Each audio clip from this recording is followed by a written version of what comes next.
पासून राज्याचं अर्थसंकल्पीय अधिवेशन सुरू होते। विरोधक सत्ताधाऱ्यांना अनेक मुद्द्यांवरून घेरण्याच्या तयारीत आहेत। तर 6 मार्चला मुख्यमंत्री फडणवीस राज्याचा अर्थसंकल्प मांडतील।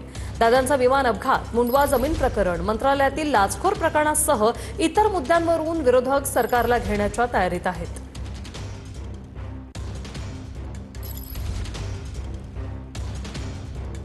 तर आजपासून राज्याचं हे अर्थसंकल्पीय अधिवेशन सुरू होत आहे। 6 मार्चला मुख्यमंत्री फडणवीस राज्याचा अर्थसंकल्प मांडतील। अनेक मुद्द्यांवरून विरोधक जे आहेत ते सरकारला घेरण्याच्या तयारीत आहेत। या अधिवेशनात अनेक महत्त्वाची विधेयकं देखील मांडली जाणार आहेत। अनेक महत्त्वाचे निर्णय होतील। आजपासून राज्याचं अर्थसंकल्पीय अधिवेशन सुरू होत आहे।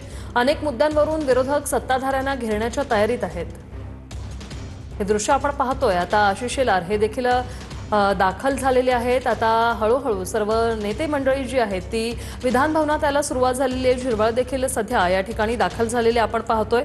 विरोधकांनी देखील काल एक पत्रकार परिषद घेतलेली आहे आणि त्यात अनेक मुद्दे त्यांनी मांडलेले आहेत आणि या मुद्द्यांवरून आता विरोधक सरकारला घेरण्याच्या तयारीत आहेत। एवढंच नाही तर हे अधिवेशन देखील विरोधी पक्षनेत्याविनाच होणार आहे असं कळतंय। अर्थसंकल्पीय अधिवेशन हे विरोधी पक्षनेत्याविना होत आहे। या अधिवेशनात एकूण 15 विधेयकं मांडली जाणार असल्याची माहिती फडणवीसांनी दिलेली आहे।